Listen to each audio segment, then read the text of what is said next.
There's a unique kind of hell reserved for the man who is haunted by a ghost. I'm not talking about the supernatural.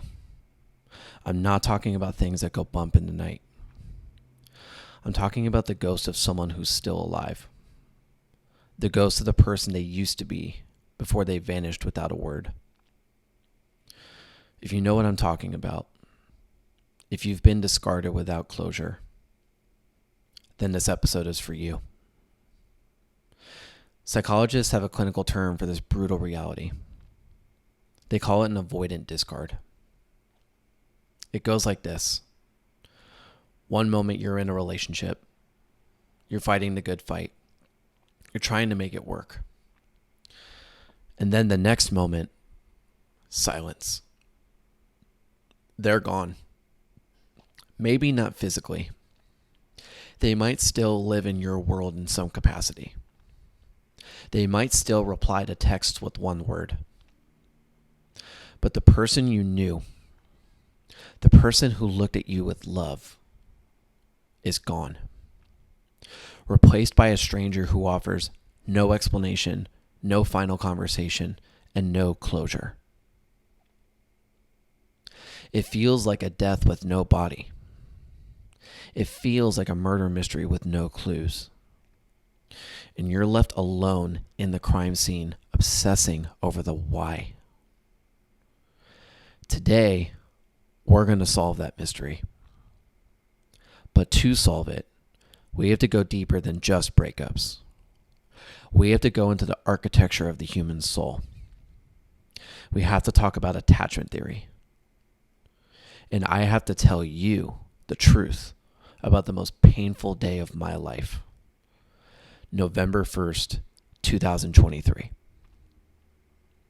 Welcome to episode 11. I know this ghost intimately. Mine was born on November 1st, 2023.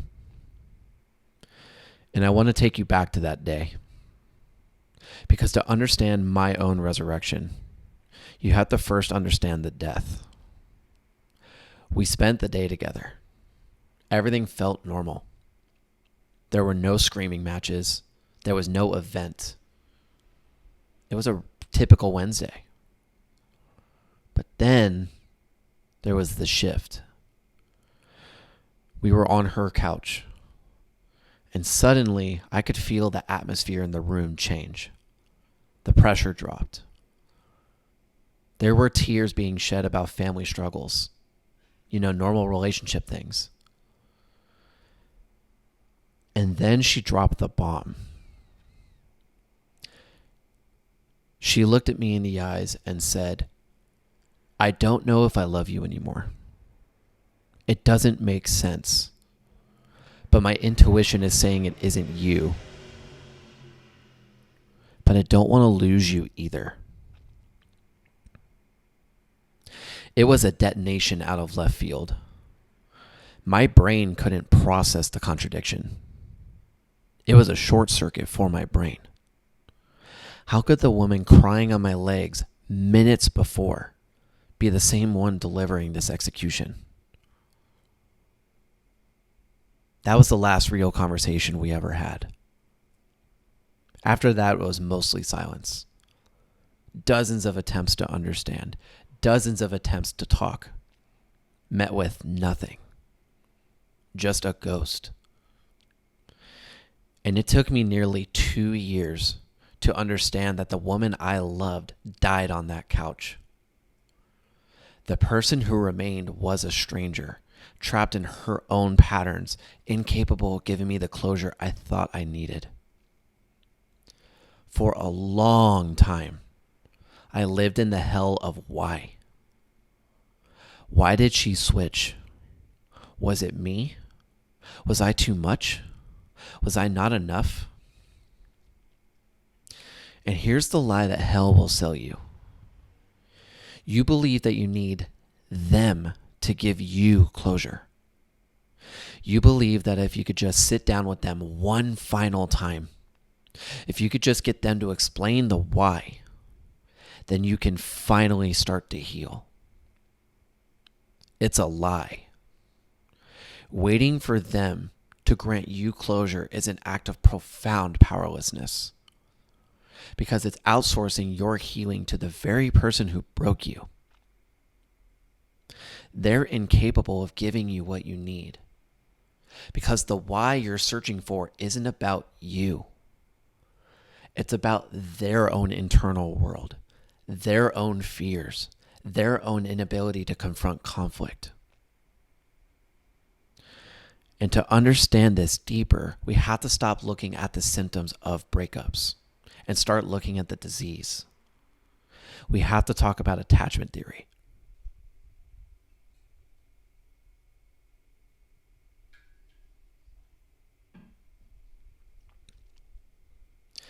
If you want to understand why your relationship failed and why it may feel like you're dying right now, you need to understand how human beings wire themselves for connection.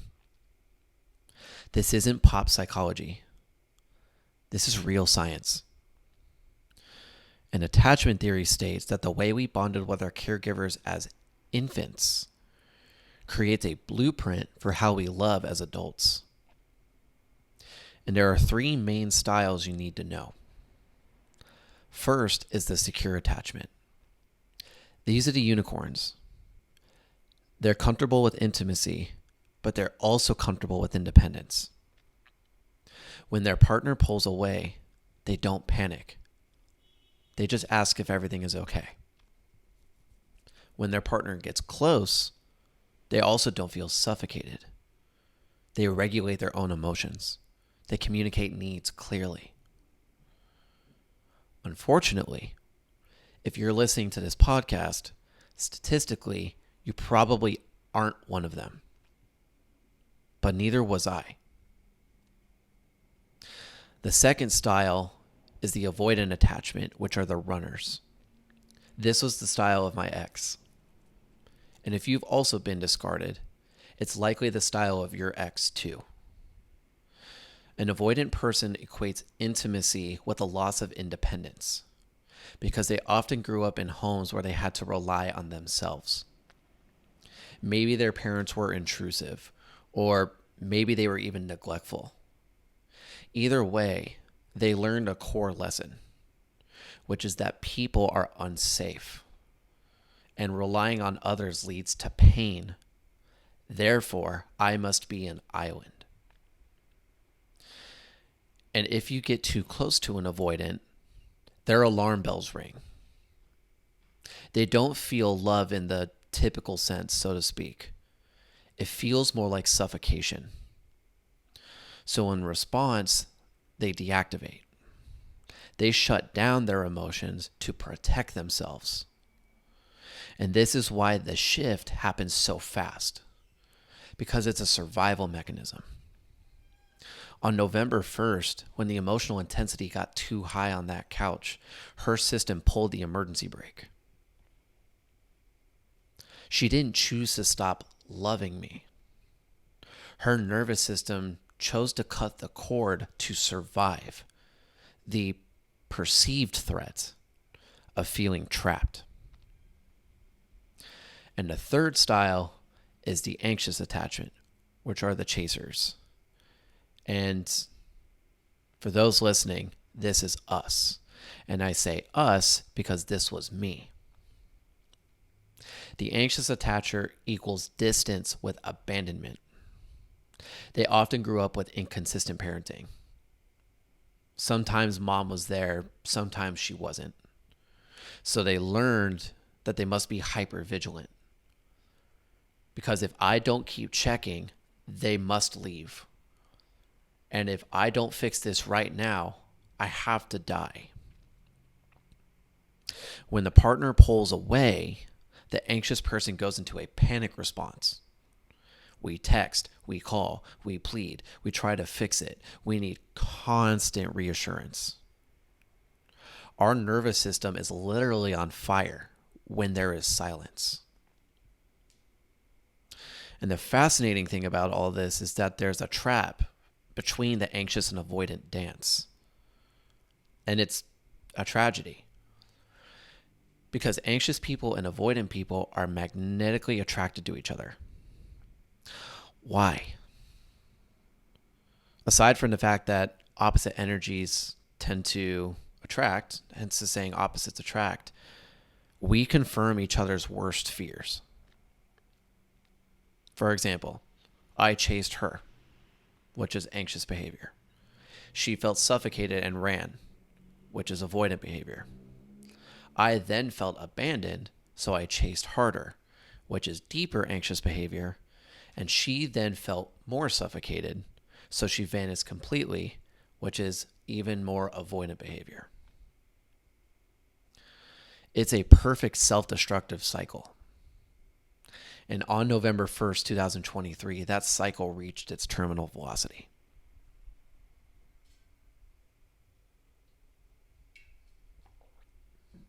Now, I want to be very clear about something. This is not a hit piece on my ex. For a long time, I painted her as the villain. She abandoned me, and she ghosted me, and she's broken. But I realized that if I'm going to be the resurrection coach, and I'm going to ask you to take radical self-accountability, then I have to take it first. And I discovered that I had an anxious attachment style. I didn't know it at the time. I just thought I was being passionate, or I thought I was fighting for love. But after looking back, I was more terrified of losing her. And that was because I was operating out of a deep, primal wound of abandonment. So when she started to pull away, I didn't give her space. I suffocated her because I needed her to regulate my nervous system. I made her responsible for my happiness. I put a weight on her shoulders that no human being should have to carry. And that's the weight of being my sole source of validation. And I remember her telling me a few weeks after the bomb dropped that the exact quote she said was, "I want you to choose you." And at the time, I was pissed because I was like, your decision resulted in my life falling apart. And you want me to choose me? I can do that, but why can't you choose me too? But was she wrong? No. I did need to choose myself because I couldn't allow her to be my savior. I was trying to extract safety from a person who was screaming that she felt unsafe. And that was the hardest pill to swallow, is that the ghost didn't just happen to me. I helped create the ghost. My anxiety fueled her avoidance. Her avoidance fueled my anxiety. At the end of the day, we were just two wounded children trying to heal each other. And instead, we ended up bleeding on each other. And acknowledging this doesn't excuse the cruelty of the discard. The silence was brutal. The lack of closure was so unfair. But acknowledging my role was the moment I stopped being a victim and started being a student. And this leads me to the most important thing I will say in this episode. And I want you to listen closely, especially if you're still angry at your ex. I'm grateful for Jess. And I don't say that lightly. I say that with absolute conviction. That woman, the one who broke my heart on November 1st, she is the reason I'm alive today. She's the reason you are listening to this podcast. Without that breakup, there is no system failure. Without the system failure, there's no audit. Without the audit, there is no resurrection. And without the resurrection, There is no resurrection coach. She was my catalyst. If she had stayed, if she had been nice, if we had dragged that relationship out for another 5 years of chase and run, I would have been stuck as a small, anxious, codependent boy. And I would have stayed asleep. She broke me. But in breaking me, she forced me to rebuild myself from the ground up and fill my wounds with kintsugi gold. She was the mirror that showed me my own cracks. She showed me my own lack of self-worth. She showed me my own ability to self-soothe. She showed me that I was looking for God in a girlfriend. So no, I am not here to shit on her. I am here to thank her. She played the role of a villain in my story so that I could finally become the hero of my own. She set me free, even if the method of liberation felt completely like an execution. So to the ghost of November 1st, thank you. You destroyed my life so I could build a better one.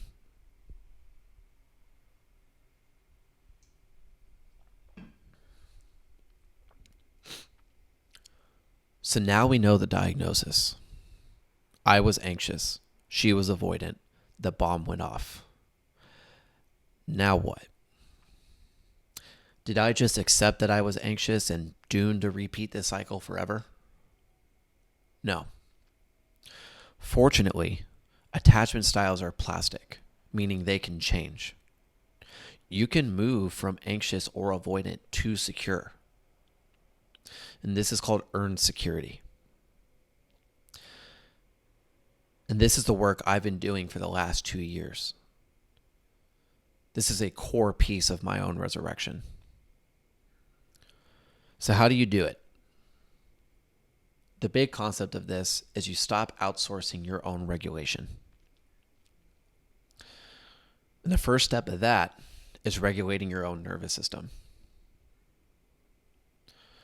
Speaking as a former anxious attacher, anxious attachment is a physiological state. It's a hijacked nervous system. When you feel the panic rising, when they don't text back, or when you feel alone, you have to learn to soothe yourself. You don't pick up the phone. You pick up the weights, or you utilize the breath work, or you utilize the cold shower. You must teach your body that you are safe, that you are okay, and that you do not need them, whoever it is, to validate your own existence. Step 2 is spotting the pattern. And in this instance, you have to stop chasing the spark. That's what I felt with her. Because for anxious people, the spark, or how she and I refer to it, feeling of lightning in the bottle, same concept. The spark is usually just your trauma recognizing their trauma. It's a form of trauma bonding. And if someone feels exciting and elusive, no pun intended in this, but run. But if someone feels boring and consistent, that's who you stay for. Because that is what safety feels like. You just aren't used to it yet. And third is a 4-step process that I implemented myself that I call the GHOST protocol. And these are the specific steps of surviving the discard. The fact of the matter is you can't heal your attachment style while you're still chasing the ghost. You have to close the door. And closure isn't found. It's forged. And it's forged by you alone. So here's the protocol I used. Step 1 is to hold the funeral. The person I knew was gone. I grieved them literally like they died, because they did. I wrote the letters I'll never send. I said everything. I screamed. I cried. And then, being fully transparent with you guys, it wasn't until January 3rd this year that I officially declared the attachment and the relationship dead. And I burned the letters because it was time for me to finally draw my line in the sand. So I just want to reiterate, it took me over 2 years to get to that point. So if you're confused on why it's taking so long, even I, as the quote unquote expert, not in this, but as a leader and as a coach, it took me specifically, I think it's something like 27 months. So the point I really want to get across right now is that healing doesn't have a timeline. You can't force your nervous system to regulate when you want it to. So much of it is subconscious that you have to learn to be patient, but you have to be consistent in showing up for yourself.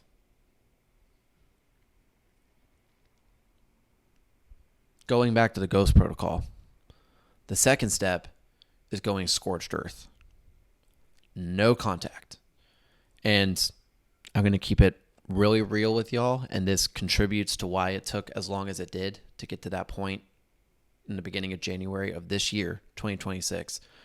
I was fucking terrible at this. Because a ghost is going to haunt familiar places. So you have to burn them down.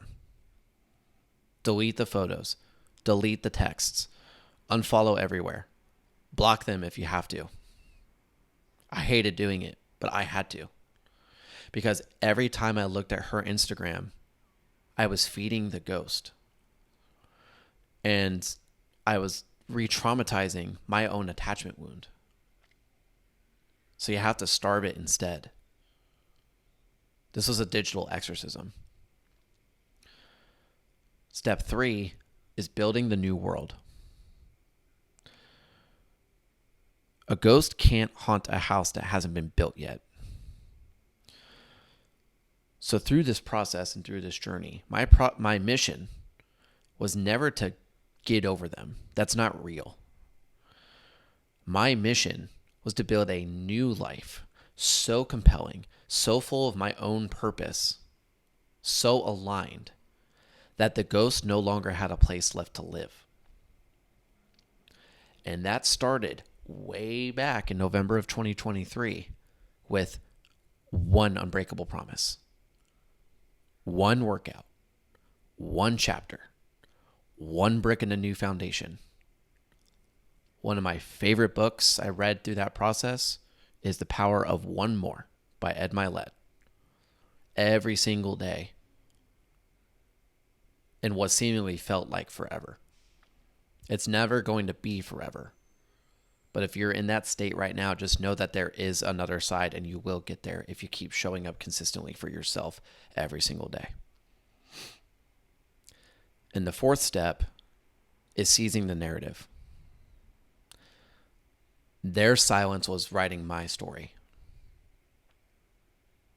So to stop that, answer these questions. First, what did this teach me about me? This is the most important question. Second is, what am I now free to become? And third, which I relate to this a lot as a fire sign, is how will I use this fire? I wrote the final chapter. And that was how I built my own closure.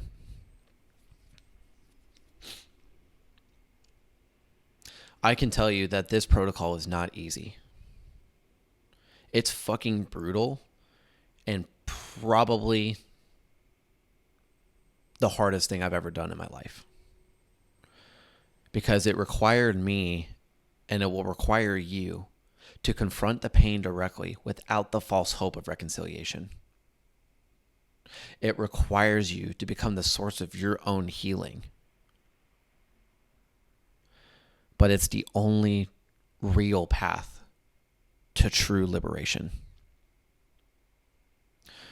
So if you're currently at war with a ghost, if you're trapped in the cycle of seeking closure from someone who will never give it to you, and if you just realized, listening to this, that you may be the one with an anxious attachment style, then I invite you to apply for a resurrection strategy call. This is not a sales call. It's a tactical briefing. We will diagnose the specific nature of your haunting. We will look at your attachment style. And we will lay out the first steps of your liberation protocol. Go to coachcoos.com and click apply. Don't wait for them to give you peace. Go build the peace yourself. That, my friends, is where your power lies. I am Akusio Bavona, and I'll see you in the work.